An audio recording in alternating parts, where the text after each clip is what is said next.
年輕貴族走上前說道：“萊蒂西亞公主，能耽誤您一點時間嗎？”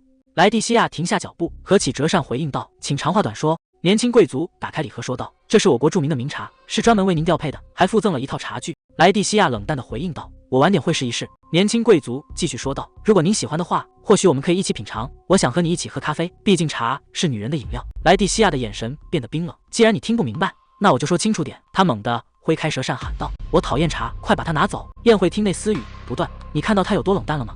就因為是公主才敢這麼高傲。她總是冷酷地拒絕所有男人的邀請，在社交場合只接受父親的陪同，人們因此稱呼她為冰山女王。她從不表現出友好，也從未有過男朋友。然而萊蒂西亞在公眾面前露出的第一個微笑，讓整個社交界陷入動盪。她看着眼前的盧卡斯，臉頰泛起紅暈。國王端起咖啡杯問道：“今晚我也擔任你的護衛嗎？”萊蒂西亞回應道：“是的，那樣最好。”王后嘆了口氣，真是頭疼。我們需要盡快決定你的結婚对象。首先，他必須能接受你的壞習慣。萊蒂西亞閉上眼，喝着杯裡的咖啡。男人更喜歡咖啡，與此同時，女人只喜歡茶。我必須到了家族認可，甚至學習了帝國禮儀，但唯獨這個習俗無法接受。萊蒂西亞放下咖啡杯，終於成功復刻了這種濃郁的香氣，絕對是師傅調配的味道。我萊蒂西亞擁有前世的記憶，在前世，我渴望成為咖啡師，並在一家咖啡店工作。師傅性格非常固執，只有獨自一人時，我才被允許碰咖啡機。但我有一個夢想，就是擁有自己的咖啡店。某天，我用積蓄出國旅行，去參觀咖啡種植園。然而，飛機劇烈晃動，空乘人員大聲喊道：“請繫好安全帶，準備迎接衝擊。”我的生命就這樣結束了嗎？死因是飛機失事，真是突如其來又簡單的結局。8年前的赫爾薩王國，10歲的萊蒂西亞，他跑向桌邊說道：“父親，我渴了，我想要那個。”國王轉過頭問道：“這是大人喝的，你想試試嗎？”萊蒂西亞點頭應道：“是的。”國王無奈地笑道：“哦，你這孩子。”萊蒂西亞端起杯子，喝了一大口，苦澀的味道在口中蔓延，無數關於咖啡的記憶在腦海中浮現。國王看着他問道：“怎麼樣？很苦吧？”萊蒂西亞露出燦爛的笑容：“好喝，我好喜歡。”那一刻觸發了所有記憶，一直延續至今。在這個世界，女性喝咖啡被視為不雅。得知這個習俗時，我感到非常震驚。作為受寵的公主，我只能在私下偷偷飲用，只有家人和親近的僕人知道這個秘密。為了皇室尊嚴，也為了給貴族樹立榜樣，我絕不能在公開場合承認。身為皇室成員，我能否讓咖啡在女性中流行？雖然对此表示懷疑，但我依然想喝。身後突然傳來聲音：“萊蒂西亞公主！”萊蒂西亞嚇了一跳，急忙用蓋子遮住咖啡杯。迪米特里走近說道：“原來您在這裡，我將為您護航。”萊蒂西亞公主，希望你能再給我一次機會。萊蒂西亞皺起眉頭。迪米特里·索爾達夫，傳聞中我的未婚夫候選人，一位高等級的侯爵。國王看向迪米特里說道：“這要由萊蒂西亞來決定。”萊蒂西亞一臉不悅，咖啡變涼了。迪米特里行禮問道：“萊蒂西亞公主，能邀請你做我的舞伴嗎？”萊蒂西亞冷冷地回應道：“請離開，我現在沒心情。”迪米特里愣在原地，下次再邀請你。他轉身離去。國王問道：“迪米特里真的不適合作為結婚對象嗎？”萊蒂西亞低頭回應道：“他是一個完美的貴族，絕不容許任何反抗。”迪米特里微笑着說道：“我絕不會允許我的妻子去喝咖啡。”萊蒂西亞感嘆，他一定會用那種笑容熟練地將我推開。如果意味着不能喝咖啡，我絕不結婚。我要在這個世界傳播咖啡的魅力，無論身份還是性別，讓所有人都能享受咖啡。違抗王國規則的叛徒嗎？我並不在意他人的眼光，因為我就是冰雪女王。茶水注入杯中，萊蒂西亞插起一小塊蛋糕送入嘴裡，真無聊。女僕走近問道：“萊蒂西亞公主，需要續杯嗎？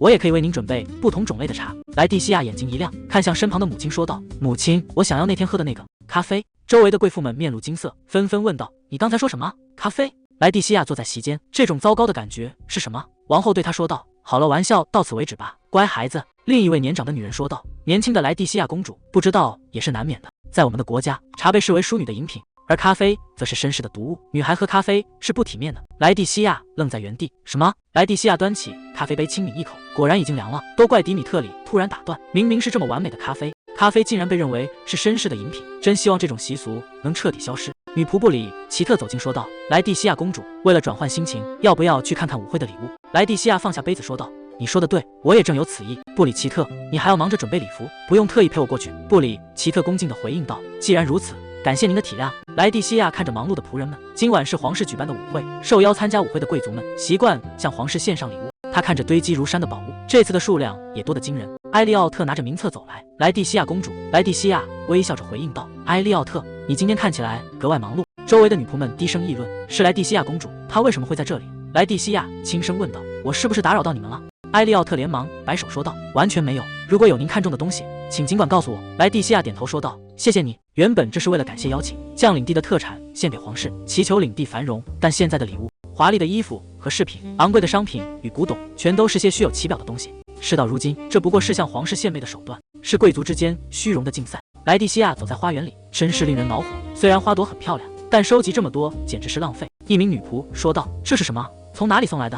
貴族絕不會把漿果當作正式禮物，我會去處理掉它的。”萊蒂西亞盯着籃子，等一下，能讓我看下那個嗎？他看着籃子，簡直不敢相信，這毫無疑問是咖啡櫻桃。他按住胸口說道：“這株植物我要帶走。”女僕愣在原地：“這株植物嗎？”萊蒂西亞急切地問道：“是的，所以能告訴我這是誰送的嗎？”女僕們有些局促地回應：“應該是鄰國侯爵送來的，請稍等，我們這就去確認名單。”萊蒂西亞提着竹籃走在走廊，原來是鄰國侯爵送的，我以前竟然從未關注過外國的文化。記得有些笨拙的蝴蝶結，按照傳統送來了領地的特產。送出這份禮物的人一定是個不被陳規束縛且通情達理的人，真好奇他是個怎樣的人。布里奇特站在走廊盡頭，萊蒂西亞公主，我一直在等您。萊蒂西亞快步走近說道：“布里奇特。”布里奇特推開房門，一切都準備好了，該換衣服了。華麗的禮服擺在房間中央，布里奇特端起托盤說道：“鞋子和飾品也準備好了。”萊蒂西亞感嘆：“太完美了，不愧是布里奇特。”布里奇特微微低頭說道：“您過獎了。”他為萊蒂西亞整理着藍色禮服，提起裙擺問道：“這個怎麼樣？”萊蒂西亞突然想起什麼，對了，布里奇特，我的發飾。布里奇特一邊幫忙繫上絲帶，一邊不解地問道：“帶着那樣的裝飾絲帶，你有什麼計劃嗎？”萊蒂西亞微笑着回應道：“我要展示這就是禮物，我必須讓他知道，對吧？”盧卡斯站在華麗的宴會廳，被名媛們簇擁在中心。果然，我不擅長應付這種場合，這種難以言喻的不適感。3年前，我還是利穆雷特王國的第一騎士團團長，我就這樣成為了利穆雷特王國的盧卡斯·普雷修斯侯爵。在那場與鄰國的漫長戰爭中，我率領騎士團取得了勝利。作為平定戰亂的英雄，我受到了舉國上下的讚頌。國王親自為我授勳，賜予我侯爵爵位和領地。這片被賜予的珍貴領地，大部分是巨大的咖啡種植園。盧卡斯與居民和僕人們一起勉強維持着這裡的經營，雖然目前管理的還算湊合，但我打算從現在起努力改進。唯一的問題是，自從我成為侯爵，就必須娶一位貴族女性為妻。但即便身為侯爵夫人，要面對的也是咖啡種植業，似乎沒有女人願意嫁過來。就在這時，我收到了鄰國赫爾薩王國的邀請。盧卡斯看着手中的信件，說實話，我並不擅長社交聚會，但我需要機會去結識人脈。無論如何，我必須與貴族建立婚姻紐帶，以此報答國王的恩寵，並發展我的侯爵領地。管家塞雷斯丹在一旁說道：“為了追求時尚，給舞會的禮物我會安排的。”盧卡斯停下筆問道：“為什麼這麼說？在皇室舉辦的舞會上，難道不該獻上領地特產嗎？”塞雷斯丹回應道：“雖然那是傳統，但如果帶上我們領地的特產，您可能會感到尷尬。如今的貢品不再看重產地，而是追求華麗。”盧卡斯神情嚴肅地說道：“我以這片領地為榮。”塞雷斯丹微微欠身，明白了。一籃紅色的果實被盛上來，侍者端着籃子問道：“這是什麼？”盧卡斯看着籃子說道：“這是咖啡櫻桃，是我們領地的特產，請務必嘗嘗。”侍者恭敬地回應道：“明白了，我會處理好的。”盧卡斯走進華麗的舞會大廳，我造成麻煩了嗎？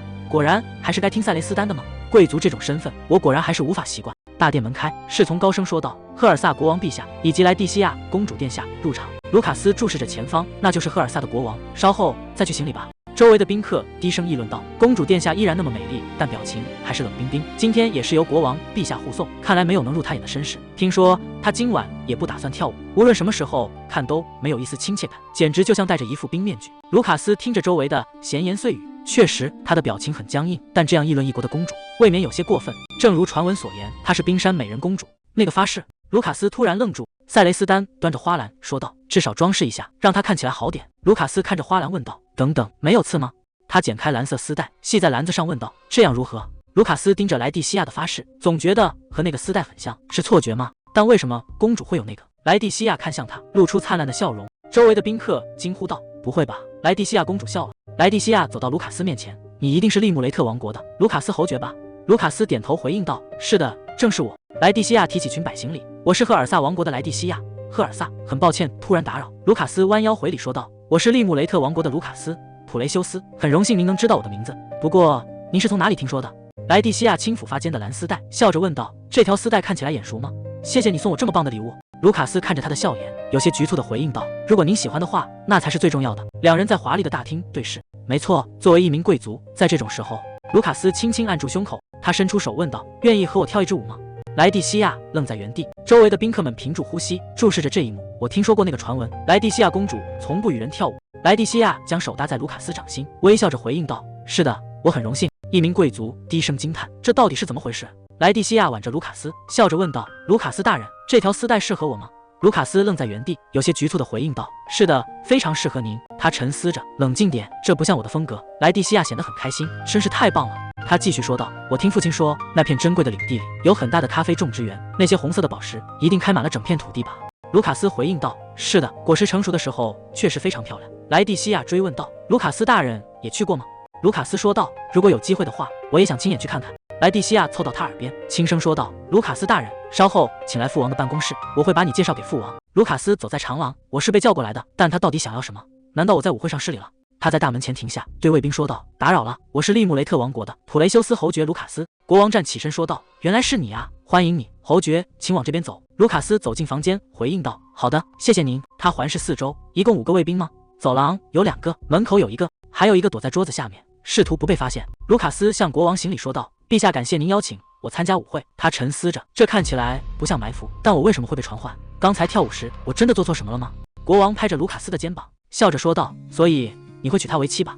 我把萊蒂西亞托付給你了。”盧卡斯愣在原地，請問您在說什麼？國王嘆了口氣，那孩子又自作主張了嗎？我正考慮將女兒萊蒂西亞嫁給你。盧卡斯露出震驚的神色，竟然想讓我娶她？那可是王國的公主，即便我曾擔任騎士團長，也終究只是個平民出身的人。國王看着盧卡斯說道：“這對你來說也不是個壞提議吧？”盧卡斯思索着，迎娶公主確實能加強利穆雷特與赫爾薩王國的聯繫，並有助於普雷修斯領地的發展。但我不明白他為什麼會選擇我。萊蒂西亞是嬌生慣養的第一公主，無法想象她能在滿是農田的領地裡生活。國王湊近盧卡斯說道：“看來萊蒂西亞很中意你。”盧卡斯愣在原地問道：“什麼？”國王笑着繼續說道：“這是我女兒第一次對一個男人產生興趣。”盧卡斯愣住，那位美麗的女性竟然喜歡我嗎？國王問道：“你覺得她怎麼樣？你對萊蒂西亞有什麼看法？”盧卡斯回憶着關於萊蒂西亞小姐，雖然只是初次見面，但她那生動的表情始終在我腦海中揮之不去，這種感覺從未有過。他開口說道：“我覺得她非常善良。”國王微笑着說道：“善良嗎？我也有同感。”盧卡斯看着畫像，那充滿自豪的眼神，萊蒂西亞一定是他最珍視的女兒。我的直覺沒有錯，傳聞果然不可信。國王轉身問道：“關於萊蒂西亞，我還有一件事想確認，在利穆雷特王國貴族中，女性飲用咖啡會被視為不體面吧？”盧卡斯愣了一下，回應道：“是這樣嗎？我一直專注於管理領地，對這些習俗並不了解，很抱歉我的無知。但如果是我們領地的特產，只要他喜歡，就沒有任何問題。”國王激動地說道：“太棒了，真是個完美的回答。所以他能在你身邊自由地享受咖啡，對吧？”盧卡斯回應道：“是的，當然可以。”萊蒂西亞從桌下鑽出：“你沒在撒謊吧？”盧卡斯驚呼道：“萊蒂西亞公主，你竟然一直躲在下面！”國王問道：“難道你已經察覺到了？”萊蒂西亞興奮地說道：“我真的好開心！我一直對咖啡產業很入迷，一旦我成為了你的妻子，我會努力開發領地的。”盧卡斯沉思着，他真的明白嗎？他將要拋棄王室的一切。他擔憂地問道：“萊蒂西亞小姐，你確定嗎？只是為了在領地喝咖啡？”萊蒂西亞肯定地回應道：“是的，絕對確定。”盧卡斯低聲說道：“我可能無法提供你習慣的那種奢華生活。”萊蒂西亞提着籃子說道：“你要知道，對我來說，咖啡豆比珠寶更閃耀。”盧卡斯繼續說道：“但是我只是個平民出身的騎士。”萊蒂西亞打斷道：“那不重要，盧卡斯大人，我想要的是你。”盧卡斯沉默片刻，他伸出手：“萊蒂西亞小姐，你願意嫁給我嗎？”萊蒂西亞驚喜地回應道：“我願意，非常榮幸。”國王拍手說道：“太棒了，真是太適合你們了！我會與利穆雷特國王商議，正式確立我們的同盟。”盧卡斯緊緊握住他的手：“萊蒂西亞小姐，我很期待和你一起去咖啡種植園的那天。”萊蒂西亞紅着臉回應道：“我也很期待，謝謝你，盧卡斯大人，請宮內。”布里奇特為萊蒂西亞梳理長髮，一起喝咖啡。他還是第一次對我這麼說。萊蒂西亞嘴角上揚：“我很期待。”布里奇特停下動作問道：“您剛才說什麼了嗎？”萊蒂西亞回過神回應道：“沒什麼。”他沉思着：“我終於能去前世錯過的那個咖啡種植園了，當然非常期待。我的第2次咖啡生活就在這裡開始了。”1個月後，利穆雷特王國盛大的婚禮在王都大教堂舉行。盧卡斯站在馬車前，伸出手說道：“萊蒂西亞公主，時間到了。”萊蒂西亞握住他的手：“是的，盧卡斯大人，今天我成為了普雷修斯侯爵夫人，從今天起，我的咖啡生活正式開始了。好想快點去咖啡種植園，會有什麼品種呢？苦味和酸度如何？種植園到底有多大？或許我還能創造出屬於自己的原創配方。”盧卡斯察覺到異樣，轉頭看向身邊的萊蒂西亞。萊蒂西亞搖了搖頭：“我必須集中注意力，畢竟國王陛下親自到場見證。”利穆雷特國王張開雙臂說道：“萊蒂西亞公主，歡迎遠道而來，我一直很期待見到你。”萊蒂西亞提起裙擺行禮：“能見到利穆雷特國王陛下，是我的榮幸。”利穆雷特國王看着兩人：“我聽說萊蒂西亞公主甚至精通帝王學。”萊蒂西亞回應道：“是的，那是我潛心鑽研的學科之一。”利穆雷特國王笑着說道：“太出色了，盧卡斯在戰鬥中無人能敵，但他很難適應貴族社會。憑借你的力量，我希望你作為妻子能成為支持我們英雄的支柱。”萊蒂西亞愣住，他說的沒錯，從今天起我就是盧卡斯的妻子了。原本我滿腦子只有咖啡，但他從未被流言蜚語動搖，而是全心全意地接受了我。咖啡種植園固然是驚喜，但更重要的是他那個人。當他說出要一起喝咖啡時，我也感到非常幸福。我想報答他的這份善意，我必須竭盡全力，成為他在這個領地上的支柱。利穆雷特國王站在祭壇前，見證這對新人的結合。盧卡斯執起萊蒂西亞的手，將戒指緩緩推入指尖。他低聲問道：“你還好嗎？”萊蒂西亞回應道：“謝謝你，沒什麼。”他察覺到我緊張了嗎？我明明沒表現得那麼明顯，他總是在關注着我。盧卡斯微笑着回應道：“那就好。”牧師在聖壇前說道：“那麼接下來是誓約之吻。”萊蒂西亞愣了一下，我還沒想過那麼遠的事情。盧卡斯伸出手，輕輕掀起他的頭紗，他注視着萊蒂西亞，慢慢低下頭。萊蒂西亞緊張地閉上雙眼，盧卡斯吻在他的額頭上。萊蒂西亞，我會讓你幸福的。萊蒂西亞感嘆：“是的，他真的很溫柔。和他在一起，我覺得我只是萊蒂西亞。”馬車在道路上疾馳，盧卡斯看向窗外說道：“我們快到了，我們要到達普雷修斯領地了。”馬車緩緩駛入領地大門，街道兩旁擠滿了歡呼的人群，民眾大聲喊道：“恭喜，歡迎來到普雷修斯領地！”萊蒂西亞看向窗外，沒想到他們會這麼熱情地歡迎我。盧卡斯說道：“那是當然的，萊蒂西亞公主，因為您現在已經是我們領地的一員了。”萊蒂西亞轉過頭，剛才你還叫我萊蒂西亞，現在怎麼又變回公主了？盧卡斯紅着臉，支支吾吾地回應道：“那是口誤。”萊蒂西亞握住他的手說道：“盧卡斯，我們現在已經是夫妻了，不要再用那種聲音的稱呼。”盧卡斯溫柔地回應道：“你說的對。”深夜的宅邸燈火通明，萊蒂西亞站在窗前，終於來到了夢寐以求的土地，咖啡的故鄉。什麼時候能看到種植園呢？盧卡斯走到身後說道：“種植園嗎？以後每天都會看到，不用這麼焦急。”萊蒂西亞嚇了一跳：“盧卡斯，你什麼時候在這裡的？”盧卡斯雙手抱胸說道：“我敲過門了，但你果然沒有注意到。如果你這麼想看，我明天就帶你去。”萊蒂西亞興奮地回應道：“真的嗎？我等不及了。”盧卡斯看着他，真是奇怪，剛才還因為誓約之吻那麼緊張，現在看起來完全沒事了。難道他已經忘了今晚是我們的初夜嗎？這確實很像萊蒂西亞的風格。他轉過頭說道：“外面很冷，我們進屋聊吧。”兩人並肩坐在床上，萊蒂西亞看着他說道：“盧卡斯，謝謝你準備了這麼完美的婚禮。其實我有件事想告訴你。當初我之所以主動接近你，是因為你送給我的那些咖啡豆。你知道我非常喜歡咖啡，普雷修斯領地擁有咖啡種植園，這一點對我來說非常有吸引力。”盧卡斯微笑着回應道：“我就知道是這樣。”萊蒂西亞搖了搖頭，並不只是因為那個。她靠在盧卡斯懷裡：“你總是那麼體貼，無論我是什麼樣都會包容我。能嫁給像你這樣的人，我真的很幸福。”盧卡斯輕聲喚道：“萊蒂西亞。”萊蒂西亞靠在肩頭沉沉睡去。盧卡斯輕笑出聲，真是令人難以置信，竟然在新婚之夜睡熟了。他橫抱起萊蒂西亞，真是個純真誠實的人，讓我無法移開視線。他將萊蒂西亞安放在床上，今天到處奔波，你一定累壞了，晚安，萊蒂西亞。第二天，萊蒂西亞笑着說道：“終於可以出發了。”盧卡斯站在馬車旁，靜靜等待。萊蒂西亞快步跑向他，大聲喊道：“盧卡斯，抱歉讓你久等了。”盧卡斯看着他說道：“萊蒂西亞，你今天真美。”萊蒂西亞牽住他的手：“我們走吧，去往我夢寐以求的咖啡種植園。”湛藍的天空，鬱鬱蔥蔥的樹木，枝頭點綴着紅寶石般的咖啡。我終於來到了這裡，夢寐以求的咖啡種植園。盧卡斯扶着萊蒂西亞下車，長途旅行一定累壞了吧？沒有暈車嗎？萊蒂西亞微笑着回應道：“我沒事，謝謝你。這裡感覺有點涼爽。”盧卡斯解釋道：“這裡的地勢比城鎮要高。”萊蒂西亞望向遠處的山巒，最適合種植咖啡的環境是晝夜溫差大且排水良好的高地，這正是普雷修斯領地的優勢，這裡簡直太完美了。盧卡斯指着前方說道：“看那邊，現在正是花開的季節。”萊蒂西亞驚嘆道：“太神奇了，我還是第一次見到。咖啡樹真是罕見的植物，花朵、芽和果實竟然能同時長在一條樹枝上，能親眼看到簡直像做夢一樣。咖啡的原材料被稱為咖啡櫻桃，因其鮮紅的果實而得名。剝掉外皮果肉和內皮後，就會變成未經烘焙的咖啡豆。這麼美味的咖啡，竟然是從這麼小的果實中誕生的，真是奇妙的植物。”萊蒂西亞指着高大的樹木說道：“那棵高大的樹是遮陰樹，咖啡樹怕風也怕陽光，所以田地周圍會種上這種高大的樹木。”盧卡斯微笑着說道：“萊蒂西亞，你對咖啡了解的真多。”萊蒂西亞有些慌張地回應道：“我只是讀過很多相關的文獻資料。”糟糕，如果說出前世的記憶，肯定會被懷疑的，我必須小心一點。巴特從遠處跑來問道：“侯爵大人，今天是什麼風把您吹來了？”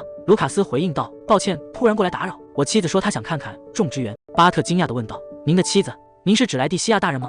鄰國傳聞中的惡意公主，她怎麼可能理解我們的辛苦？如果她一時興起關掉種植園？”萊蒂西亞微笑着問道：“你就是這裡的負責人吧？”巴特摘下草帽回應道：“是的，我的名字是巴特。”萊蒂西亞上前握住他的手，巴特愣在原地。萊蒂西亞興奮地說道：“這裡是充滿愛的種植園，從今天起，我也要作為這裡的一員努力。”巴特大吃一驚，萊蒂西亞挽起袖子說道：“就這樣做吧。”他鑽進灌木叢，沒關係，我保證不會礙事的。巴特滿臉冷汗地回應道：“我不是那個意思。”他看向一旁的盧卡斯：“盧卡斯大人，您的妻子在幹農活，真的沒關係嗎？”盧卡斯微笑着回應道：“他說他想做，不是嗎？我阻止不了他。既然如此，我也來幫忙吧。我不能就這麼坐着。”巴特驚呼道：“盧卡斯大人也來！”傳聞中是惡女的公主，竟然在開心的幹農活，這到底是怎麼回事？她熟練的採摘咖啡豆，裝滿背簍。巴特看着她讚嘆道：“誰能想到夫人竟然如此擅長農活？”萊蒂西亞笑着回應道：“真的嗎？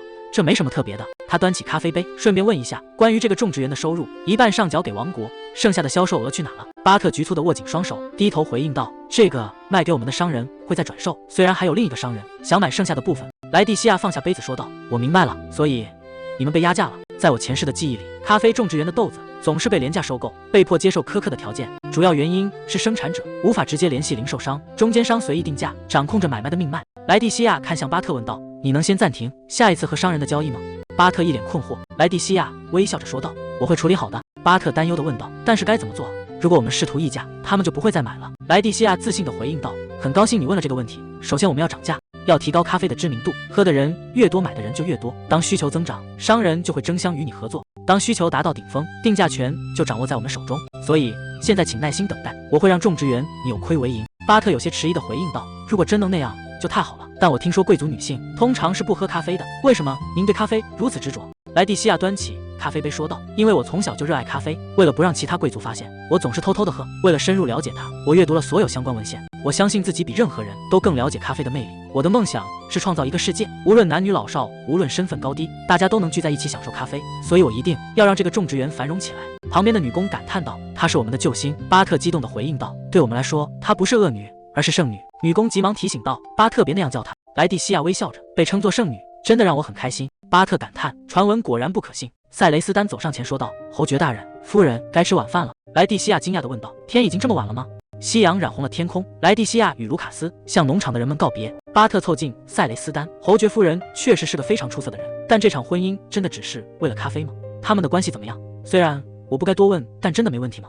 塞雷斯丹回應道：“似乎就是那樣。”巴特有些無奈：“你居然說似乎？”塞雷斯丹說道：“誰知道呢？但是我從未見過盧卡斯大人露出如此平靜滿足的神情。無論侯爵夫人帶給盧卡斯領地的是什麼，就讓我們一起守護吧。”巴特說道：“既然你這麼說，我就相信了。”盧卡斯與萊蒂西亞並肩站在夕陽下，笑得十分燦爛。侯爵夫人需要管理家務，並監督整個莊園。當丈夫不在家時，管理領地也是我的工作。正因如此，我需要學習更多領地知識。萊蒂西亞坐在書桌前，翻閱着厚重的書籍。盧卡斯走近，輕聲喚道：“萊蒂西亞！”萊蒂西亞猛地回過神，問道：“盧卡斯，你什麼時候在那裡的？”布里奇特在一旁回應道：“侯爵大人剛剛回來。”盧卡斯看着他說道：“你思考得太投入了，完全沒注意到周圍，要不要休息一下？不如現在履行那個約定，一起去喝咖啡，怎麼樣？”萊蒂西亞露出笑容：“我這就去準備。”他推着餐車走進房間。“我的寶貝們，這些從家鄉帶來的設備終於派上用場了，我馬上就煮，請稍等片刻。”盧卡斯有些驚訝地問道：“你要親自煮咖啡嗎？”萊蒂西亞愣了一下，回應道：“我在家鄉時經常自己煮，果然還是很奇怪嗎？”盧卡斯露出溫柔的笑容說道：“我不是那個意思，既然是萊蒂西亞的特制咖啡，我很期待。”萊蒂西亞開心地笑起來：“是的，我有能讓它變美味的秘訣。”他拿起咖啡豆，準備開始大顯身手，是時候展示前世磨練的技巧了。首先要從磨豆子開始。他將咖啡豆倒入磨豆機，以恒定的速度仔細研磨，確保顆粒大小均匀。雖然用濾杯和濾紙更簡單，但這次要用法蘭絨濾布。相比孔隙粗大的濾紙，法蘭絨能讓更多油脂通過，口感會更加順滑香甜。這種濾布對乾燥很敏感，平時必須泡在水裡，倒入剛磨好的咖啡粉，用小木棍撥平，從盡可能低的位置緩緩注入熱水。先從中心開始打濕咖啡粉，再向外畫圈浸潤表面。現在靜置20秒，等待咖啡燜蒸發酵。萊蒂西亞準備好濾架，開始沖泡咖啡。咖啡豆在燜蒸時會釋放出二氧化碳，並增加接觸面積，這樣更容易萃取成分。但酸甜苦的平衡會隨燜蒸時間改變，為了理想的味道，必須進行調整。這次稍微延長燜蒸，可以降低酸度，口感也會更順滑，香氣開始飄散了。這是最棒的時刻，咖啡液緩緩滴落，等咖啡豆完全膨脹，穩穩地注入熱水，同時移動濾布。萊蒂西亞端上咖啡說道：“法蘭絨濾泡咖啡做好了。”盧卡斯端起杯子說道：“聞起來很棒，我們嘗嘗吧。”他喝了一口，露出驚訝的神色：“好喝，香氣和味道與平時完全不同。”萊蒂西亞笑着回應道：“很高興合你的口味。”盧卡斯問道：“這些咖啡豆是從哪裡來的？”萊蒂西亞回應道：“是前幾天收到的，來自巴特農場的咖啡豆。我覺得這些豆子很適合這種沖泡方式，沒想到味道會改變這麼多。”盧卡斯疑惑：“味道會根據沖泡方式產生這麼大的變化嗎？”萊蒂西亞興奮地回應道：“沒錯，下次我要試試那些豆子，還有這個也要嘗試。”盧卡斯看着他說道：“想起咖啡的時候，你看起來真的很開心。”萊蒂西亞愣了一下說道：“這種行為不太像皇室吧？真的很抱歉。”盧卡斯微笑着說道：“沒什麼好道歉的，這很有魅力，也很像你的風格，我也很喜歡你現在的樣子。”萊蒂西亞紅着臉說道：“謝謝你，盧卡斯。其實我一直在考慮一件事。”盧卡斯問道：“是什麼事？”萊蒂西亞認真的說道：“我想舉辦一場茶會，給貴婦人們提供咖啡。盧卡斯疑惑地問道：提供咖啡？女士們不喝咖啡嗎？萊蒂西亞解釋道：我調查過了，婦人們似乎不喜歡苦味。她露出自信的笑容，所以我們難道不能做出不苦的咖啡嗎？盧卡斯驚訝地問道：這真的可能嗎？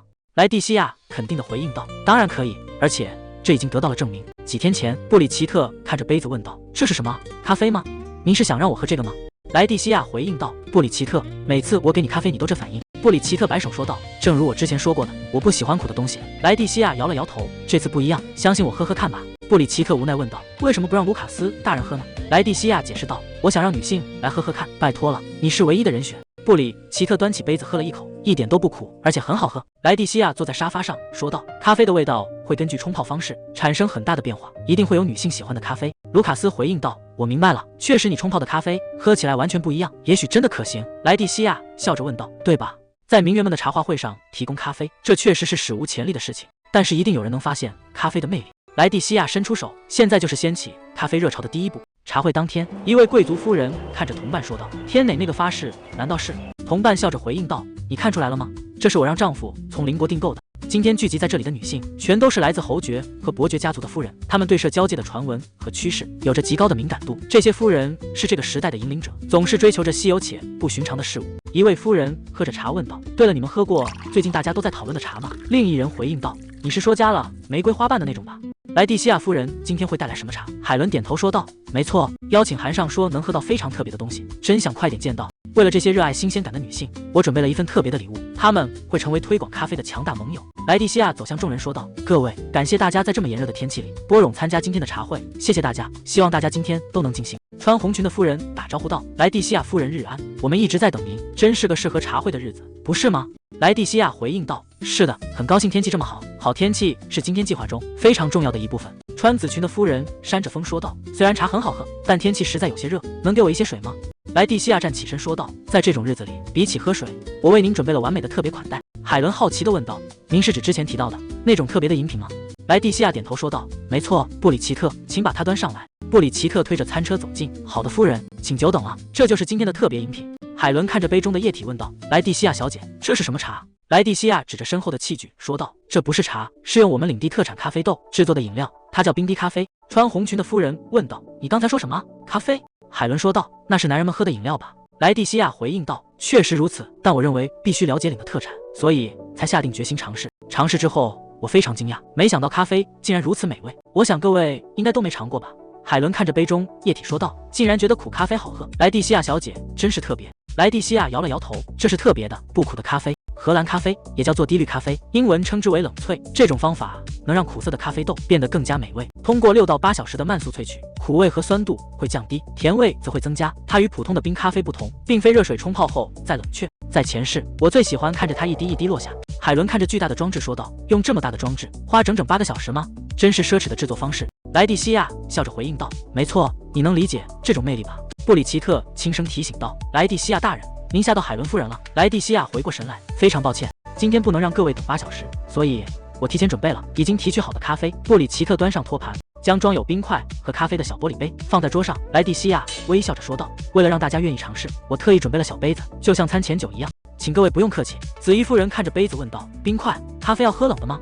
萊蒂西亞點頭回應道：是的，今天天氣很熱，一杯冰涼清爽的冷萃是最好的選擇。在一天中最熱的時候，把座位安排在花園裡，就是為了讓他們喝冰咖啡。然而貴婦們面露難色，低聲說道：我們還是算了吧。對於精通社交禮儀的名門貴族來說，他們對這種飲品的抵觸情緒非常強烈。萊蒂西亞看着他們，心中有些不安，畢竟在這個時代，被人看到喝咖啡是一件很失禮的事情，他們有這種反應也很正常。我可是咖啡莊園的侯爵夫人，絕不能在這裡氣餒。萊蒂西亞坐在桌前說道：那麼我也來一杯吧。他端起冰咖啡，輕抿一口，真好喝。在炎熱的日子裡，沒有什麼比冰咖啡更棒了。就是現在，請各位都嘗嘗吧。夫人們面面相覷。海倫看着手中的杯子，最終還是喝了一口。萊蒂西亞緊張地問道：海倫夫人，味道怎麼樣？海倫放下杯子，捂住嘴巴說道：這個味道是……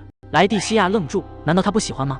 海倫捧着臉頰，大聲說道：這太好喝了。她再次品嘗，沉浸在美味中。明明是咖啡，為什麼會這麼甜？竟然一點都不苦。我以前只嘗過一小口，但這個咖啡真的非常好喝。萊蒂西亞一臉驚喜，貴族夫人們竟然在喝咖啡，他們真的喝下去了，而且還說很好喝。我不是在做夢吧？這一切都是真的。布里奇特湊到萊蒂西亞耳邊說道：萊蒂西亞大人，我能理解您的興奮，但茶會還沒有結束。萊蒂西亞回過神來，對着眾人說道：“各位夫人，我們準備了咖啡和茶，請根據喜好隨意享用，希望大家能度過愉快的時光。”海倫舉起手問道：“萊蒂西亞大人，我能問一個問題嗎？”萊蒂西亞笑着問道：“那是什麼？”這位是海倫·馬歇爾伯爵夫人，她是社交界著名的鑑賞家，這就是我把她安排在自己身邊的原因。正如我所計劃的，她果然產生了興趣。萊蒂西亞看向海倫說道：“只要是我知道的，都可以回答你。”海倫問道：“這種咖啡是用了某種特殊的豆子嗎？一定是見不到的稀有品種吧？”萊蒂西亞思索着，原來他們認為我使用了特殊的豆子。他擺了擺手說道：“這些豆子沒什麼特別的，就像普通的茶葉一樣。事實上，這些豆子都產自我的領地。”海倫露出驚訝的神情：“什麼？這些只是普雷修斯產的廉價豆子嗎？”他尷尬地低下頭，萬分抱歉。萊蒂西亞安慰道：“沒必要道歉，這是事實。雖然豆子的種類確實會影響味道，但是只要使用不同的咖啡豆，改變沖泡的方式，就能獲得截然不同的口感。這就是咖啡的魅力。這場招待夫人們的茶會辦得非常成功，我原以為是這樣。”一位貴婦用折扇遮住臉，湊到萊蒂西亞耳邊說道：“萊蒂西亞大人，請務必保密，不要說我們在聚會上喝了咖啡。”萊蒂西亞回應道：“當然可以。”他握緊拳頭。保守派的貴婦們果然沒法輕易接受咖啡嗎？我完全理解。海倫有些遲疑地說道：“萊蒂西亞大人，我有個請求。”萊蒂西亞感嘆：“原來海倫大人也是想和我就這樣兩個人一起喝普通的咖啡嗎？”海倫問道：“我一直忍不住在想，這咖啡是您親手煮的嗎？”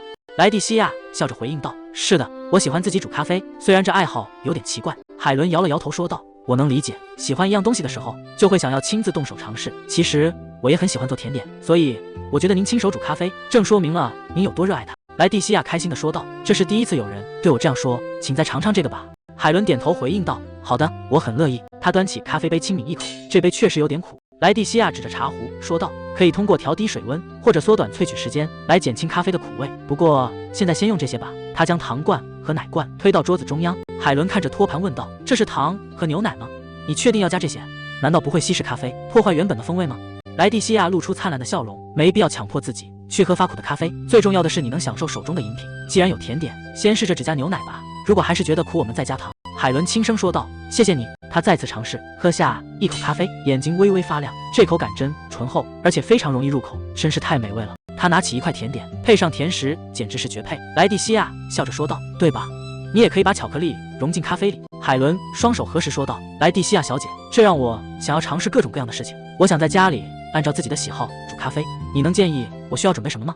萊蒂西亞的心臟漏跳了一拍，從未想過會被如此頻繁地需要着。他的胸口泛起一陣酸澀的暖意，視線逐漸變得模糊。海倫緊張地問道：“萊蒂西亞小姐。”萊蒂西亞擦去眼角的淚水：“對不起，我只是太開心了。我會教你所有關於沖泡的知識，如果你允許的話，我可以為你準備咖啡豆和設備。”海倫驚訝地問道：“你確定嗎？”萊蒂西亞握住他的手說道：“是的，但作為回報，你必須教我如何制作烘焙甜點。”海倫笑着回應道：“沒問題，交給我吧。”在那一天，我必須到了一個可以一起聊咖啡的朋友。深夜的宅邸燈火通明，萊蒂西亞坐在桌前說道：“我覺得第一次茶會取得了一些不錯的成果，我很驚訝貴族女性們竟然真的會喝咖啡。”盧卡斯，謝謝你讓我舉辦茶會。盧卡斯溫柔地看着他，能順利進行真是太好了。他指着杯子問道：“順便問一下，這是什麼咖啡？”萊蒂西亞解釋道：“我把咖啡和琴酒混合，加了些漿果和青檸。”盧卡斯嘗了一口說道：“味道很好。”萊蒂西亞低下頭說道：“我想讓大家更輕鬆地享受咖啡。”盧卡斯看着他的側臉，他與其他貴族不同。萊蒂西亞握緊拳頭，為了讓大家更享受咖啡，我不只要吸引貴族，還要吸引平民們才行。從明天開始，我要改變路線了。他快步跑向门口，為了給明天做準備，我必須趕緊去睡覺。晚安，盧卡斯。盧卡斯愣在原地。晚安。他獨自坐在沙發上，嘆氣：我到底什麼時候才能贏過咖啡呢？盧卡斯坐在書桌前，處理着堆積如山的公文。萊蒂西亞成為我的妻子已經2週了，不知從什麼時候起，我總是會想起她。可與這份心情相反，這幾天我們完全沒有獨處的時間。從新婚初夜開始，我們就一直分房睡。難道我應該提議共用一間臥室嗎？盧卡斯滿臉通紅，手中的羽毛筆應聲折斷。不行，那樣我絕對會失眠的。門外傳來敲門聲，盧卡斯抬頭說道：“請進。”塞雷斯丹端着托盤走進房間：“為您準備了白蘭地。”侯爵大人，時間不早了，剩下的工作明天再處理吧。盧卡斯回應道：“謝謝你，但我現在不能休息，我必須盡快把這些處理完，這樣當萊蒂西亞邀請我去農場喝咖啡時，我才能隨時有空。”塞雷斯丹感嘆道：“真是令人敬佩的奉獻精神。”盧卡斯一臉憂鬱：“我是不是做得太過火了？前幾天我忙着處理公文，萊蒂西亞竟然沒帶我，自己去了農場。聽說他和巴特聊了2個小時，全都是關於咖啡的事。今天午餐時，萊蒂西亞甚至親手泡了咖啡，但我因為在參加訓練，竟然錯過了。”盧卡斯拖着下巴，看着桌上的公文，陷入沉思。他總是把心思放在咖啡上，我卻總是錯過這些時刻。萊蒂西亞完全不關注我，而且最近他似乎每晚都會外出。塞雷斯丹問道：“您在深夜去過他的房間？”盧卡斯回應道：“我只是想邀請他共進宵夜。”塞雷斯丹繼續說道：“你們是夫妻，這難道不是正常的嗎？如果您總是忽略共處的夜晚，他甚至可能會有外遇。”盧卡斯搖頭，萊蒂西亞不是那種厚顏無恥的人。塞雷斯丹說道：“我也這麼認為，但聽說夫人在母國時曾被稱為惡女。”盧卡斯反駁道：“那只是謠言。”他看向窗外，萊蒂西亞披着深藍色斗篷，消失在夜色中。上周深夜，他似乎也出去了。塞雷斯丹回應道：“看起來確實如此。說起來，最近有個傳聞一直困擾着我，儘管他身份高貴，卻每晚出入酒館烈焰，所以他才被稱為。”盧卡斯臉色陰沉，猛地推門離去。塞雷斯丹看着他的背影，我是不是刺激得太過火了？酒馆內燈火通明，莫拉克擦拭着杯子，歡迎光臨。他看清來人後，繼續說道：“又是你啊！”萊蒂西亞說道：“晚上好，莫拉克，還是老樣子。”莫拉克操作着摩卡壺，馬上就好。萊蒂西亞環顧四周，我就知道這個國家也會有這種地方，這種氛圍，勞動者們聚集的店鋪，還有充滿屋子的咖啡香氣，真是讓人無法抗拒。貴族常去的咖啡店不允許女性進入，但在這種為勞動者提供酒水和咖啡的酒馆，連我也能进来。路過的男人喊道：“嘿，莫拉克，來一杯老樣子的咖啡。”莫拉克點頭回應道：“没問題。”萊蒂西亞盯着櫃檯，我已經來過這家酒館很多次，他煮的咖啡永遠是那股不變的味道。今天終於要揭開咖啡美味的秘密了。用小火萃取4分鐘，蒸汽會將咖啡液推向頂端，均勻加入研磨好的咖啡粉，倒入水，放在火上加熱。這就是它保持萃取速度和穩定風味的秘訣。摩卡壺通常用來制作濃縮咖啡，但如果使用中等研磨的咖啡豆，也能煮出普通的黑咖啡。雖然也可以用熱水稀釋濃縮液，但他顯然沒有這麼做。莫拉克倒好咖啡，遞到櫃檯上說道：“請慢用。”萊蒂西亞看着杯子，他到底是用了多少豆子，又是如何研磨的呢？真想知道具體的配比啊！萊蒂西亞捧起木杯，喝下一口咖啡，說道：“真好喝，簡直讓人重獲新生。這個杯子的大小也剛剛好，沒有奇怪的雜味，他一定使用了直濾網。”莫拉克無奈地說道：“你能喜歡當然好，但一位貴族小姐深夜頻繁出入酒館，會產生不好的傳聞。”萊蒂西亞托着腮說道：“比如惡女嗎？”莫拉克嘆了口氣：“既然你很清楚，那我也沒辦法了。”萊蒂西亞回憶着：“我早就被傳成惡女了，在赫爾薩王國時，因為偷偷去酒館，就被說成每晚和男人廝混。我只是想喝杯咖啡，這個世界真是令人窒息。”他看向莫拉克說道：“只要你裝作沒看見就行，在您這麼棒的店裡喝着您引以為傲的咖啡，我才不在乎別人怎麼說。”莫拉克擦拭着玻璃杯，無奈地回應道：“您可以隨時過來，但別在深夜玩得太過火，我可不想惹麻煩。”萊蒂西亞驚喜地問道：“真的嗎？等一下，我可不只是為了深夜出來玩才到這來的。”說到酒館，當然就是收集情報的地方。莫拉克，你認識什麼喜歡流行事物的女性嗎？莫拉克回應道：“如果要找怪人的話，現在我面前就有一個。這一帶出名的人物，應該是百貨商店老板的女兒，還有他的朋友。”萊蒂西亞驚喜地說道：“天哪，原來利穆雷特王國也有百貨商店，我真想去那裡看看。”塞雷斯丹指着遠處的店鋪說道：“盧卡斯大人，夫人似乎進了那家店。”盧卡斯看着招牌回應道：“我知道了。”萊蒂西亞為什麼會來這種地方？是想喝酒嗎？還是在和男人秘密約會？不可能，這個香氣是……盧卡斯露出微笑，這真的很像萊蒂西亞的風格。深夜出入這種地方的女人，會被人們稱為惡女吧？他站在窗外望向屋內，萊蒂西亞即便結婚了，還是經常出入這種危險的地方。盧卡斯看向躲在門邊的女僕布里奇特，布里奇特，萊蒂西亞在裡面嗎？布里奇特嚇了一跳，他低下頭局促地回應道：“請原諒，萊蒂西亞大人正在酒館裡喝咖啡。”盧卡斯看着他問道：“是萊蒂西亞把你拉來的嗎？他讓你在這裡等嗎？”布里奇特搖了搖頭：“我沒有勇氣進去。”萊蒂西亞坐在櫃檯前，捧着木杯喝咖啡。莫拉克在忙碌，酒館內氣氛寧靜。盧卡斯站在遠處看着，如果我現在過去，肯定會忍不住催他回家。我不想破壞萊蒂西亞的興致。布里奇特回應道：“您說的對。”酒館大門被猛地踢開，高個子男人大聲喊道：“莫拉克，給我來杯老樣子的泥水咖啡。再見那個女人之前，得先在酒館裡清醒一下。”萊蒂西亞低頭看着杯子，泥水。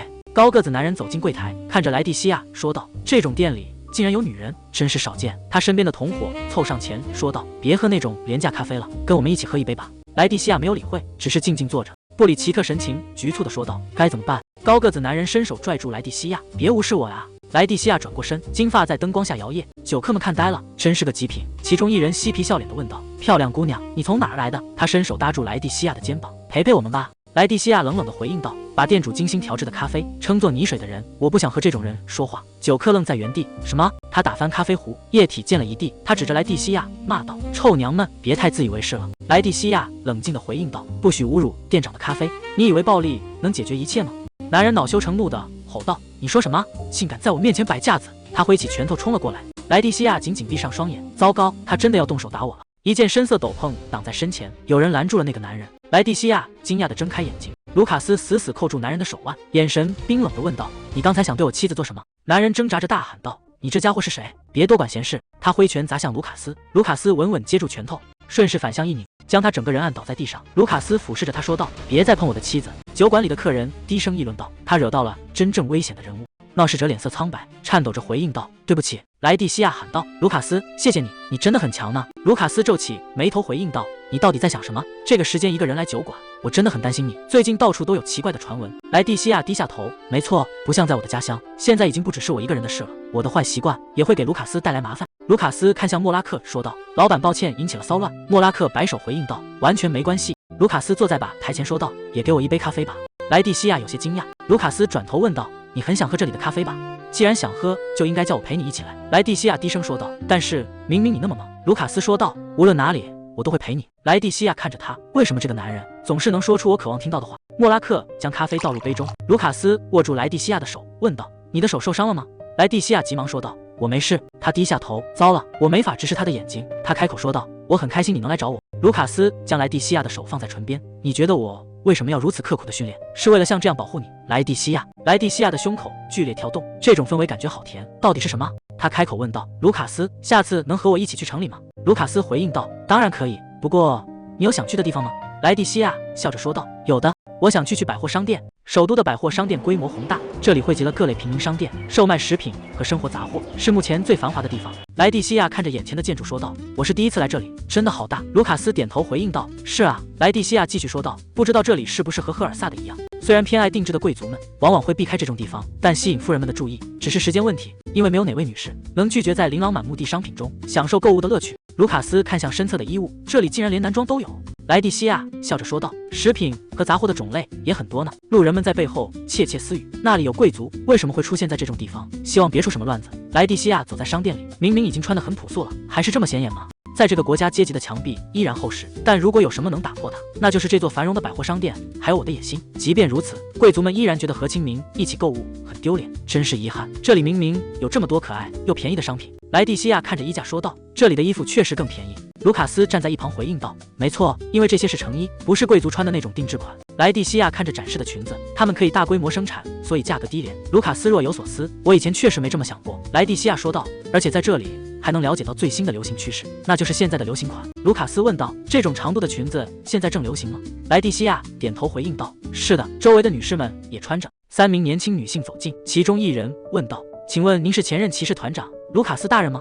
盧卡斯有些疑惑地回應道：“是的，我確實是盧卡斯。”女人們興奮地圍上來：“真的是盧卡斯大人，能和您握手嗎？請在這張照片上簽名。”盧卡斯愣在原地，萊蒂西亞感嘆：“沒想到盧卡斯這麼受歡迎，不過他是這個國家的英雄，這也是理所當然的。”他微笑着說道：“我去那邊那家店逛逛，請慢慢忙吧。”一名女性不小心被擠到，發出驚叫。盧卡斯扶住她：“你沒事吧？”對方紅着臉回應道：“謝謝你。”萊蒂西亞看着這一幕，等一下，我剛才在想什麼？這可不太好，我必須專注於購物趨勢的顏。他走進店內，感嘆道：“天哪，多麼可愛的連衣裙！”店員走上前介紹道：“這些是店主女兒帕梅拉小姐挑選的商品，目前最受歡迎。”萊蒂西亞說道：“帕梅拉小姐眼光真不錯，印花面料都很漂亮，我也想送給女僕們一些禮物。”萊蒂西亞舉起雙手喊道：“請給我拿10件這個。”帕梅拉巡視着百貨商店，今天的生意也很紅火。店員急忙跑來報告：“有位貴婦想買10件那款裙子，我去確認庫存。”帕梅拉邁步向前：“又有貴族在找麻煩嗎？我必須去處理一下。”男僕跟在身後說道：“小姐，您不必親自照看商店。”帕梅拉停下腳步回應道：“不行，父親不在家时我必須努力工作。還有，別再叫我小姐，我不喜歡假裝成貴族。”萊蒂西亞站在櫃檯前，看着托盤裡的首飾，店員在一旁說道：“我們正在為您準備。”尊貴的客人，帕梅拉走上前問道：“有什麼能為您服務的嗎？”“我是百貨商店店主的女兒，我叫帕梅拉。如果有任何問題，請直接找我。”萊蒂西亞沉思着，傳聞說他說話很直接，果然名不虛傳。他回應道：“太好了，謝謝你。”帕梅拉繼續說道：“我想提前告知您，本店不接受定制訂單，請您諒解。”萊蒂西亞點頭說道：“是的，我不需要定制，我只想買10套這種裙子，作為和我女僕一樣的配套服裝。”帕梅拉愣在原地：“您要和女僕穿一樣的衣服嗎？從未聽說過這樣的貴族。”遠處傳來一陣騷動，帕梅拉疑惑地問道：“發生了什麼事？”萊蒂西亞看向人群，無奈地說道：“看來是我丈夫引起了麻煩。”帕梅拉發出驚嘆：“那是前任騎士團長，那麼這位夫人就是？”萊蒂西亞微笑着說道：“抱歉介紹晚了，我是萊蒂西亞，盧卡斯侯爵的妻子。”帕梅拉露出震驚的神色：“侯爵夫人就是那個傳聞中來自鄰國的公主嗎？”萊蒂西亞回應道：“我聽說這裡有很多漂亮的衣服，百貨商店真是太棒了，我要在這裡大買特買。”帕梅拉低頭致意：“非常感謝您的光臨。”他端起托盤問道：“您是打算挑選搭配今天這身衣服的髮飾嗎？”萊蒂西亞點頭：“我正在糾結買哪一個。”帕梅拉看着托盘建議道：“如果是那樣的話，右邊這個會更好一些。左邊那個雖然閃亮，也很適合您，但對於今天的裝扮來說，稍微有些太華麗了。”萊蒂西亞看着發誓說道：“原來如此。”帕梅拉為萊蒂西亞戴上一頂紅棕色帽子。如果你想要大膽一點的風格，這個或許更合適。萊蒂西亞看着鏡子問道：“我可以買下這頂帽子嗎？”帕梅拉愣在原地。萊蒂西亞微笑着說道：“帕梅拉小姐，看來你的時尚品味很棒，謝謝你幫我找到了完美的東西。”帕梅拉紅着臉，就算你討好我，我也不會給你特殊優待的。萊蒂西亞輕笑起來：“你可以叫我萊蒂西亞，你能順便幫我選選鞋子嗎？”帕梅拉雙手叉腰說道：“我很樂意，請坐在這裡。”萊蒂西亞笑着說道：“真開心，這次購物收穫頗豐，學到了很多流行趨勢。”帕梅拉有些好奇，貴族小姐們真的會擔心這種事嗎？萊蒂西亞回應道：“其實我又想做紅的東西，所以一直在研究。”帕梅拉湊近問道：“那是什麼？請務必也告訴我。”侍者走上前說道：“抱歉久等了，請問兩位今天要點什麼？”帕梅拉看着菜單說道：“我要一杯熱大吉嶺茶。萊蒂西亞大人您呢？”萊蒂西亞看向侍者：“能給我一杯熱咖啡嗎？”侍者在單子上記錄：“好的，我明白了。”帕梅拉看着對方問道：“萊蒂西亞大人，您說的咖啡是指？”萊蒂西亞回應道：“帕梅拉小姐，其實我非常喜歡咖啡，我也想讓年輕女士們感受到咖啡的魅力，所以我想租借這家百貨商店的沙龍空間。”帕梅拉思索片刻：“我們目前只有面向走廊且帶玻璃窗的空間，您覺得可以嗎？”萊蒂西亞驚喜地問道：“真的嗎？”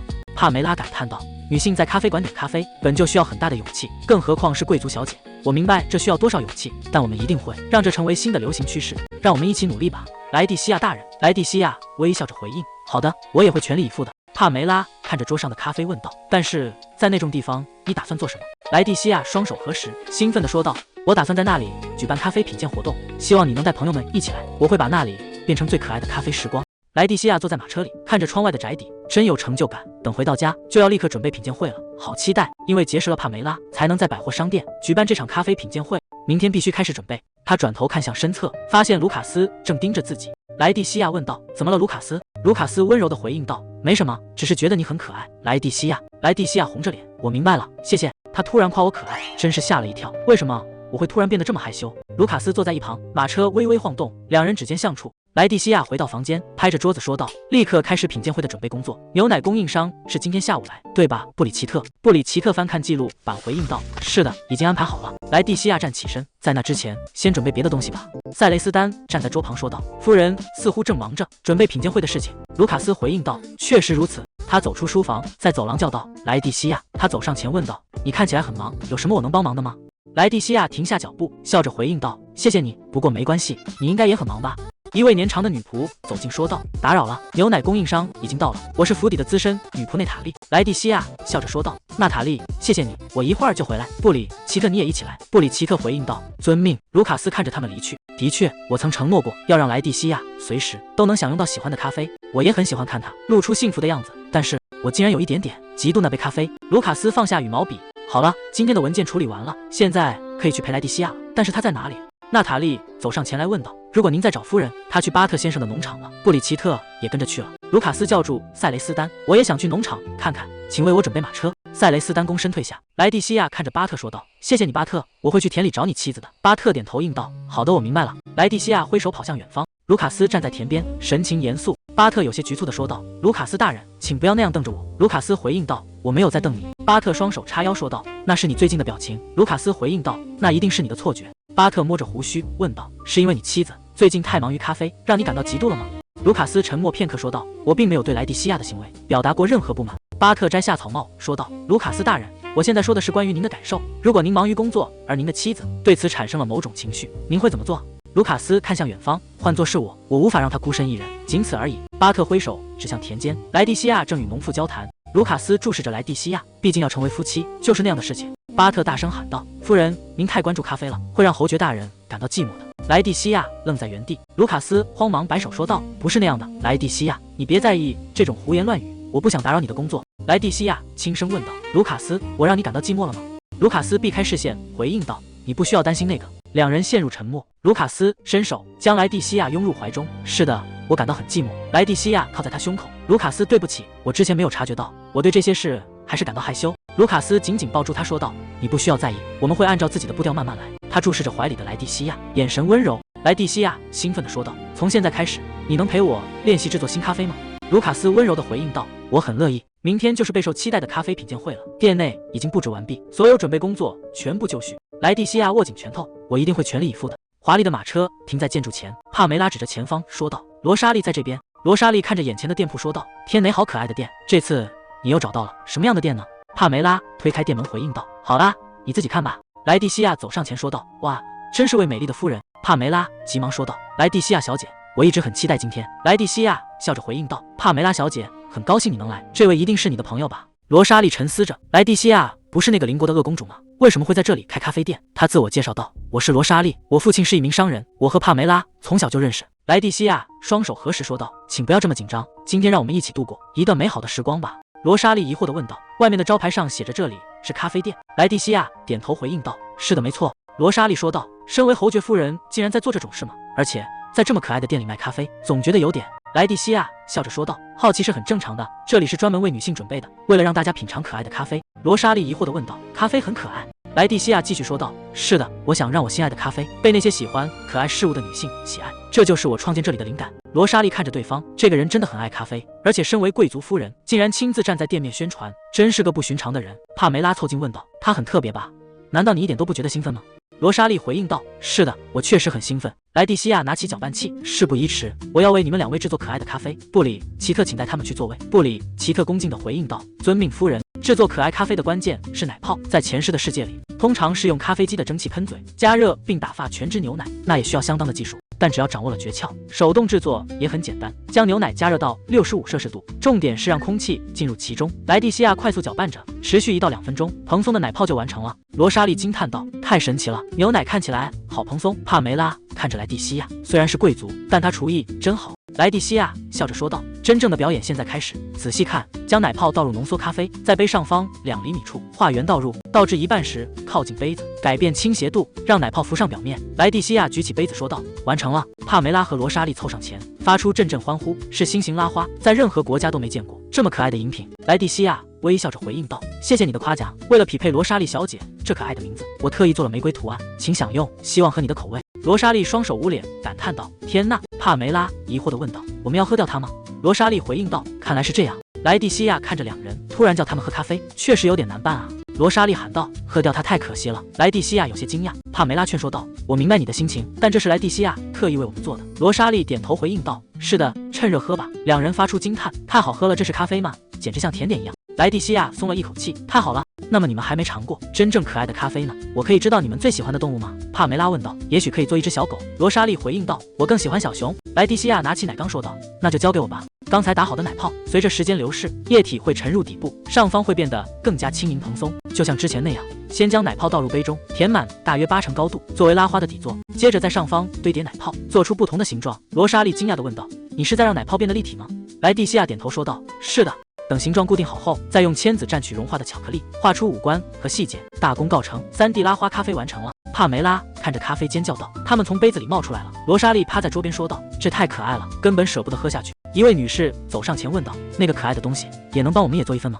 這場可愛的咖啡品鑑會成了年輕女性們享受咖啡的大好機會。萊蒂西亞開心地回應道：“當然可以，我這就幫你們做。”萊蒂西亞忙碌地招待着，店裡充滿了歡聲笑語。從現在開始，我要掀起一場人人都能享受的咖啡熱潮，無論等級還是性別。帕梅拉走進店裡說道：“日安，萊蒂西亞大人，今天人也很多呢。”萊蒂西亞回應道：“帕梅拉小姐日安，請坐到這邊來。”第1屆侯爵夫人可愛咖啡品鑑會圓滿落幕了。在那之後，他們甚至讓我每周都在百貨商店舉辦活動。帕梅拉說道：“最近為了品鑑會而來的客人們，最後都會順便購物。而且關於咖啡豆合同，我父親也深感榮幸。聽說品鑑會名聲大噪，帕梅拉的父親決定直接從農場購買咖啡豆。他與農場主握手成交，國家將收購5成產量，百貨商店收購1成半，剩下的3成半咖啡豆全都留給了我們。”帕梅拉問道：“剩下的那些你打算怎麼處理？”萊蒂西亞微笑着回應：“明天我有一場商務會議。”他祈禱着明天一定要順利啊。次日，普雷修斯領地接待室，萊蒂西亞坐在沙發上，坐在對面的男人說道：“感謝您邀請我過來，我是懷斯，代表商會前來拜訪。”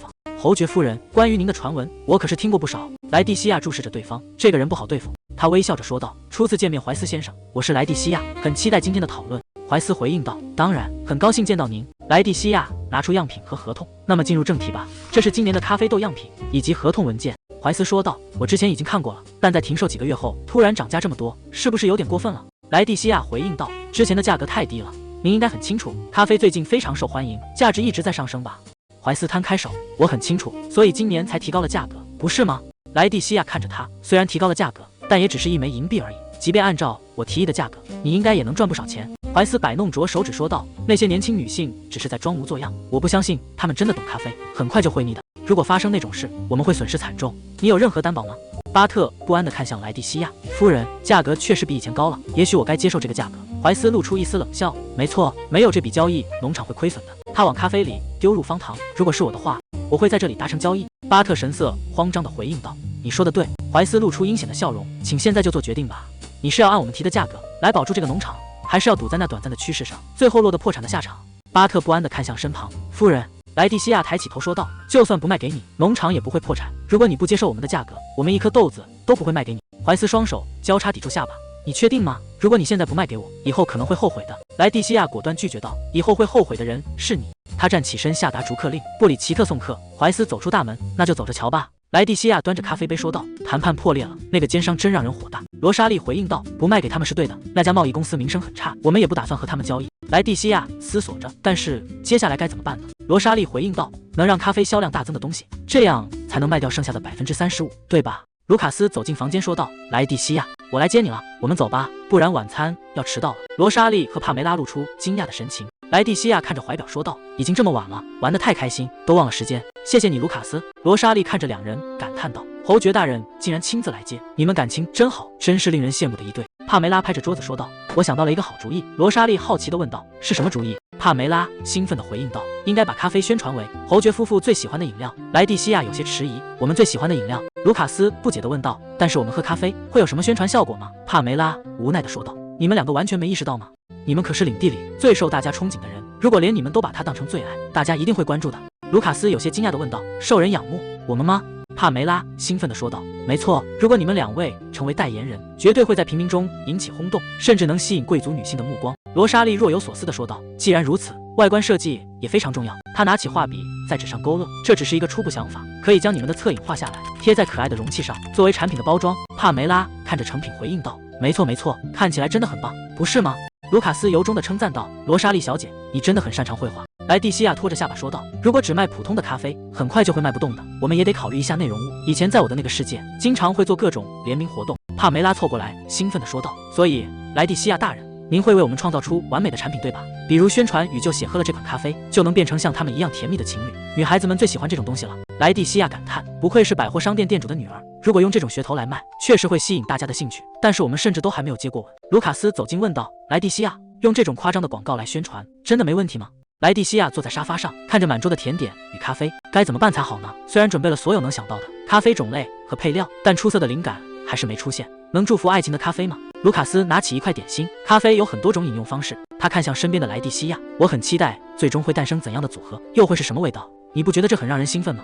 萊蒂西亞閉眼沉思着，咖啡清爽的苦味能提升甜味和酸味，達成奇妙的和諧。他看向盧卡斯說道：“一定有最適合這款產品的咖啡，我絕對會找到它。”盧卡斯溫柔地注視着他：“多虧了你，我也越來越喜歡咖啡了。憑借你的熱情，一定能把這份心意傳達給所有人。”萊蒂西亞紅着臉回應道：“太好了，謝謝你，心跳得好快，我竟然如此在意它。”盧卡斯看着杯子問道：“這是什麼咖啡？”萊蒂西亞笑着回應道：“這是黃油咖啡，在一杯黑咖啡裡加入5克無鹽黃油，還有1小勺椰子油。這種咖啡營養豐富，可以抑制飢餓感，還能幫助減肥、提高注意力。”盧卡斯微笑着說道：“這種話確實會引起女性的興趣。還有其他讓你好奇的咖啡嗎？”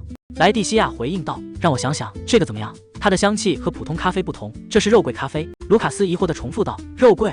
萊蒂西亞繼續說道：“做法很簡單，只要在黑咖啡裡撒上肉桂粉，再用碟子裡的肉桂棒攪拌，看起來和喝起來都會更棒。”盧卡斯端起咖啡杯，用肉桂棒輕輕攪拌，哇，看起來真時尚，香氣似乎也變得更濃郁了。萊蒂西亞點頭說道：“肉桂咖啡能讓人享受濃郁香氣，還能促進血液循環，緩解手腳冰冷。”盧卡斯端起茶杯，品嘗後說道：“味道很不錯，香氣很甜，但依然能品出咖啡味。雖然好喝又健康，還能幫助減肥，但這和夫妻和諧似乎沒什麼關係吧？”萊蒂西亞陷入沉思。盧卡斯繼續說道：“我工作時常喝咖啡，這種能提高注意力的黃油咖啡很適合我。不過，這確實和幸福的婚姻生活無關。”萊蒂西亞微笑着說道：“謝謝你和我一起想辦法，盧卡斯，但你明天還要工作，請不要太勉強自己。”盧卡斯伸手握住他的手：“這不只是你一個人的問題，是我們應該共同思考的事情，不是嗎？雖然現在的我並不能為你提供什麼幫助。”萊蒂西亞看着盧卡斯的側臉，他為了幫我想出新主意，正竭盡全力的思考，這種認真的樣子真的很可愛。他突然回過神，我剛才在想什麼？他總是用那種深情的目光注視我，無論何時，他都會守在身邊，給我最堅定的懷抱。我終於意識到自己的心意，我好像已經開始喜歡上盧卡斯了。盧卡斯關切地問道：“萊蒂亞，你的臉好紅，是不舒服嗎？”萊蒂西亞低下頭回應道：“我沒事。”盧卡斯察覺到異樣，他伸出手托起萊蒂西亞的下巴，看着我。萊蒂西亞愣住，我想知道他嘗起來是什麼味道。他的唇間殘留着淡淡的咖啡，還有肉桂的香氣。盧卡斯低聲說道：“萊蒂西亞，我無法將視線從你身上移開。”他捧起他的臉頰，深深地吻了下去。萊蒂西亞感受着像糖果一樣滾動，酥麻的感覺傳遍全身。糖果！他突然喊道：“就是這個！”盧卡斯愣在原地。萊蒂西亞繼續說道：“既然是為了讓人輕鬆地享受咖啡，就沒必要大費周章，直接這樣賣就好。我們要用咖啡做一種點心，它要有時尚的外觀，還要能受到貴族青睞。”盧卡斯問道：“點心？”萊蒂西亞說道：“至於產品名稱，叫黑吻咖啡糖怎麼樣？聽起來不錯吧？包裝該怎麼設計呢？我覺得應該做得甜一點。”盧卡斯突然橫抱起萊蒂西亞，萊蒂西亞驚呼：“盧卡斯！”盧卡斯說道：“已經很晚了，明天再考慮咖啡的事吧。”萊蒂西亞回應道：“如果我現在睡覺，會把一切都忘光的。”盧卡斯抱着她走向臥室，他俯身親吻她的額頭，溫柔地說道：“晚安，快去床上睡覺吧。”房門輕輕合上，萊蒂西亞站在門後，雙手緊緊揪住衣領，她撫摸着發燙的臉頰，露出幸福的微笑。“晚安，盧卡斯。”路人看着櫃檯問道：“這是什麼？罐裝的糖果嗎？”帕梅拉笑着回應道：“您不知道嗎？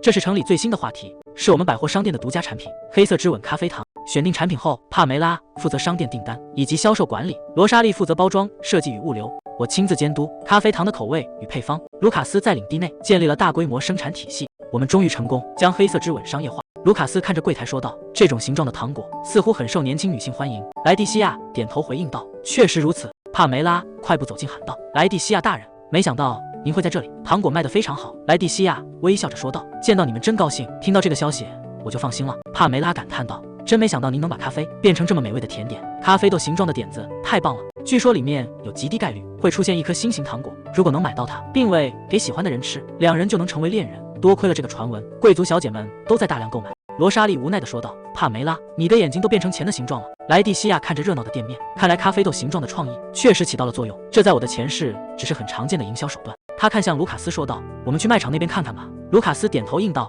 好的。”萊蒂西亞看着身邊的盧卡斯，我總不能說這是在吻了盧卡斯之後才想到的主意吧？我必須保持冷靜。他看着眼前華麗的展台說道：“包裝和陳列真的很棒。”盧卡斯點頭回應道：“是的。”萊蒂西亞笑着說道：“也許我也該買一個。”盧卡斯伸手拿向禮盒，既然這樣，那就由我來。萊蒂西亞猛地縮回手，盧卡斯愣在原地。“對不起。”萊蒂西亞紅着臉回應道：“該道歉的是我竟然反射性地推開了你的手。”帕梅拉看着遠處的兩人，對身邊的羅莎莉說道：“你不覺得他們兩個看起來很尷尬嗎？”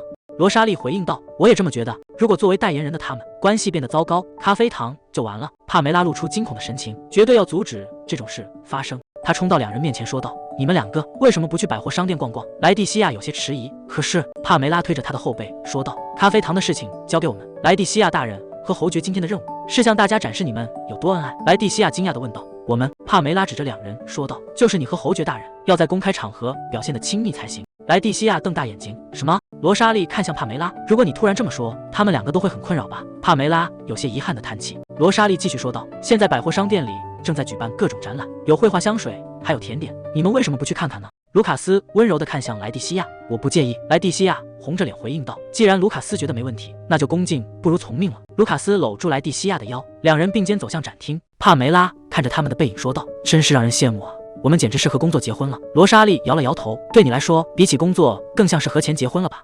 萊蒂西亞走在宴會廳說道：“我也想幫店裡的忙。”他轉頭看向身側盧卡斯，盧卡斯心不在焉地應了一聲：“或許交給他們處理，反而會更好。”萊蒂西亞疑惑地問道：“什麼？”盧卡斯突然伸手將他摟進懷裡，在公開場合表現親密，也能起到宣傳作用，對吧？萊蒂西亞身體僵硬，雖然是這樣沒錯，但我快要控制不住表情了。盧卡斯微笑着低頭說道：“而且我這次也幫了你，所以你會給我獎勵嗎？”萊蒂西亞臉頰泛紅：“獎勵？不會吧？在這樣的地方嗎？”他紅着臉說道：“不能在這裡，還有人在看呢。”盧卡斯輕笑一聲問道：“萊蒂西亞，你到底在想象什麼？”萊蒂西亞羞惱地說道：“我不給你獎勵了。”盧卡斯牽住他的手：“萊蒂西亞，到這邊來。”萊蒂西亞急忙說道：“等等！”盧卡斯將他帶到角落，輕聲喚道：“萊蒂西亞。”他將萊蒂西亞抵在牆邊：“這裡怎麼樣？”萊蒂西亞紅着臉回應道：“確實沒有人看，但是……”盧卡斯指着自己的臉頰，微笑着問道：“不打算給我獎勵嗎？”萊蒂西亞愣住，獎勵是指在臉頰上親一下嗎？如果是那樣的話，他踮起腳尖，在盧卡斯臉頰落下一吻，隨後迅速退開，說道：“好了，到此為止。”盧卡斯緊緊擁抱萊蒂西亞，將頭埋在他的肩頸，再多待一會兒。萊蒂西亞回憶着自從那天接吻之後，他似乎变得更有進攻性了。平時明明那麼溫柔绅士，原來也有這樣的一面。盧卡斯鬆開懷抱問道：“萊蒂西亞，我們要出發了嗎？作為宣傳大使，必須好好履行職責才行。接下來該去看哪個展位？”萊蒂西亞牽着盧卡斯的手，去香水展覽會應該不錯。盧卡斯點頭回應道：“好的，那我們就從那裡開始吧。”夜幕降臨，兩人回到宅邸。塞雷斯丹站在台階下說道：“歡迎回家。”盧卡斯看着他問道：“有什麼急事嗎？”塞雷斯丹呈上托盤說道：“有一封來自皇宮的信。”盧卡斯拿起信封：“來自皇宮，這倒很罕見。”他拆開信件後說道：“是皇室舞會的邀請函。”他露出微笑，繼續說道：“萊蒂西亞，陛下說很想見你，想和你聊聊。”萊蒂西亞有些驚訝，這難道是向皇宮展示的大好機會嗎？皇宮大廳內燈火輝煌，盧卡斯挽着萊蒂西亞，在眾人的注視下步入舞池。侍者看着名單，大聲宣布道：“盧卡斯侯爵以及侯爵夫人到場。”萊蒂西亞下定決心，那麼就在這皇宮之中推廣我們的咖啡堂吧。在這場舞會上，關鍵在於我們作為夫妻能給眾人留下多深的印象。這件裙子緊跟流行趨勢，顏色也與產品包裝相稱，配飾優雅而奪目，用咖啡櫻桃作為點綴，真是再合適不過了。布里奇特仔細為我打理了頭髮，盧卡斯也準備了與我禮服相配的裝扮，他的衣領上戴着和我一樣的咖啡櫻桃胸針，希望這能吸引所有人的目光。我為什麼這樣盯着他看？盧卡斯察覺到視線，問道：“怎麼了？”萊蒂西亞說道：“自婚禮以來，這是我們第一次來這裡。”盧卡斯點頭回應道：“是的。”周圍的貴族們開始竊竊私語：“是盧卡斯大人，真是英姿飒爽，不愧是前任騎士團長，今天也如此威嚴。那是從平民升為侯爵的人，平民真的能當好侯爵嗎？”萊蒂西亞仔細聽着，原來如此，這裡就是他從平民晉升為騎士團長，再到侯爵的地方。貴族們正用好奇的目光注視着盧卡斯，還有我。路過的貴族們低聲說道：“那是嫁入王國的公主嗎？聽說她有很多新奇的想法，甚至還會去平民百貨商店。他們兩個看起來感情真好。我以前還聽說她是個反派千金呢。”萊蒂西亞看着人群，傳聞似乎比預想的要好，不知為何，這讓我充滿了動力。我會努力的。海倫從遠處走來喊道：“萊蒂西亞大人！”萊蒂西亞驚喜地回應道：“海倫。”海倫走進行禮說道：“好久不見了，能見到您真是太高興了。”萊蒂西亞握住他的手說道：“我也是，見到你真開心。”海倫笑着回應道：“哎呀，上次甜點聚會時我不是說過了嗎？直接叫我的名字就好。”盧卡斯走上前問道：“萊蒂西亞，這位是？”萊蒂西亞微笑着介紹：“這位是我的朋友海倫。”海倫行禮說道：“侯爵大人，很榮幸見到您，我是海倫·馬歇爾。”盧卡斯環顧四周：“那你的丈夫呢？”海倫有些局促地回應道：“我的丈夫現在正去取點心。”馬歇爾伯爵端着餐盤跑來，非常抱歉。他低下頭繼續說道：“我是馬歇爾，海倫的丈夫。如果我不再是妻子，有失禮之處，我誠摯地向您道歉。”盧卡斯抬手示意道：“沒關係，請抬起頭吧。我很感激你的妻子一直以來對我妻子的照顧，希望今後我們兩家也能相處得更加親近。”馬歇爾伯爵受寵若驚，像您這樣的英雄，竟然願意與我這樣的人結交，真是榮幸。從您還是騎士團長時，我就一直支持您了。盧卡斯有些局促地回應道：“是嗎？真是太感謝了。”馬歇爾伯爵遞過三明治問道：“要來點三明治嗎？”盧卡斯擺手說道：“不用了，我現在還不餓。”旁觀者們低聲議論，馬歇爾伯爵似乎和他們關係很好，夫人們的關係看起來也不錯。萊蒂西亞笑着說道：“你就收下一個吧。”盧卡斯，其他貴族小姐們走上前打招呼：“晚上好，萊蒂西亞夫人。”萊蒂西亞驚喜地回應道：“哎呀，各位都在這裡。”一位小姐微笑着說道：“上次的茶會非常愉快，最近我也品嘗了黑吻，味道真是太棒了。”萊蒂西亞點頭說道：“謝謝誇獎。”短髮小姐用扇子遮住臉，所以如果不麻煩的話，下次我也想嘗試咖啡。萊蒂西亞看着他，這位夫人上次茶會時明明沒有喝咖啡。他立刻回應道：“既然如此，我很快會再次舉辦茶會。”盧卡斯走近說道：“萊蒂西亞該去向陛下問候了。”萊蒂西亞點頭回應：“明白了，我們走吧。”他轉頭看向海倫說道：“海倫，下次我們在你的領地見。”盧卡斯帶着萊蒂西亞走到國王面前行禮：“陛下感謝您今日的盛情邀請。”國王擺手說道：“免禮吧，放輕鬆些。萊蒂西亞公主，近來生活可有什麼不便？”萊蒂西亞微笑回應道：“我每天都過得很幸福。”國王點頭說道：“聽到你這麼說，我就放心了。黑吻咖啡成了皇後的最愛，可惜她今日身體欠安，沒能出席，但她非常想見你。她甚至和我分享了新型糖果，味道很不錯。”萊蒂西亞驚訝地說道：“皇後本人？”國王皺起眉頭問道：“那是什麼表情？”萊蒂西亞慌忙回應道：“那種新型咖啡糖有一個傳聞，據說分享它的人愛情會繁榮長久。”國王陷入沉思。那個女人，他坐在王座上說道：“好吧，下次我會親自訂購。”萊蒂西亞行禮說道：“非常感謝您。”盧卡斯拿着點心說道：“沒想到陛下會提到黑色之吻。”萊蒂西亞舉起酒杯回應道：“是啊，這會讓咖啡傳播得更遠。自從嫁給你，我只感受到了幸福，簡直就像做夢一樣。”盧卡斯俯身行禮問道：“我可以請你跳一支舞嗎？”萊蒂西亞握住他的手，溫柔地回應道：“好的，我很榮幸。”兩人在舞池中翩翩起舞，萊蒂西亞靠在他懷裡。每當跳舞的時候，我都會想起我們第一次見面。盧卡斯微笑着說道：“那天我也很驚訝，你竟然會接受我的邀請。”萊蒂西亞抬頭問道：“關於這個絲帶，這身衣服適合我嗎？”